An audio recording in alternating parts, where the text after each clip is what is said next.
Hello everyone and welcome back to Everything Tech, and today we have the unboxing and first look of the PlayStation DualShock 4 wireless controller.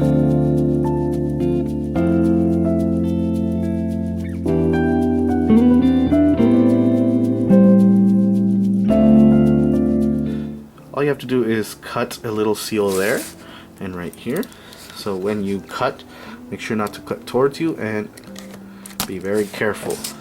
And be very careful when cutting the seals open because you can cut yourself. All you have to do is just pop the box open like so.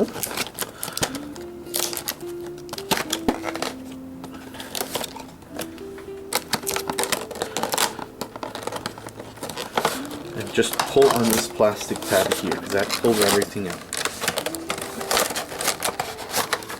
And I'm going to set everything aside and we'll take a look at everything individually. Right, so inside the box we get, of course, the actual remote in its little case, and we get a manual here. It's of course in English and several other languages, and here's the actual model number of the PlayStation 4 remote in case you're wondering.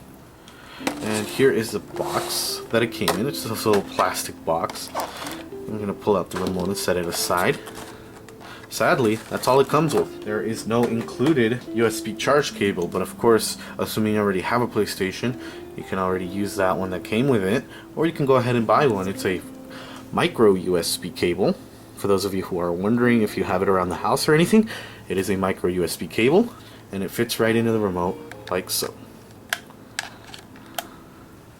So let's take a look at around the remote, and it looks very similar to the PlayStation 3 remote, except that this time the grips are a little thicker, and of course the inclusion of the new touchpad. But let's go around the buttons just so we can get familiar with the remote. So here at the front of the remote we have the directional buttons, up, down, left, and right.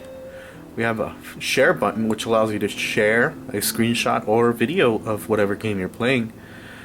The left analog stick, a little speaker which works with any game you play, or at least some games. The PlayStation button, of course, this isn't translucent like the one on the PlayStation 3. We have a proprietary port here as well as the headphone port,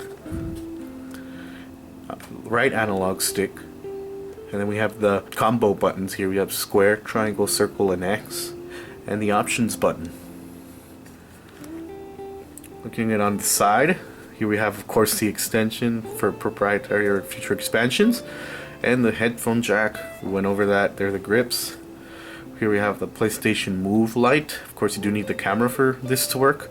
And here we have the charge port, Sony branding, and a little bit of that touchpad. And of course it is clickable. Let's see if you can actually see that. Right trigger, or right trigger, right bumper. Left bumper, right trigger, left trigger I mean. I always get confused. So here we have the PlayStation 3 remote, and here we have the PlayStation 4. You can see the changes are evident. And what I meant by the PlayStation button wasn't translucent, as you can see here, it's actually a translucent button. On here it's printed on. Doesn't really worry me, but of course over years of use this is going to start to fade.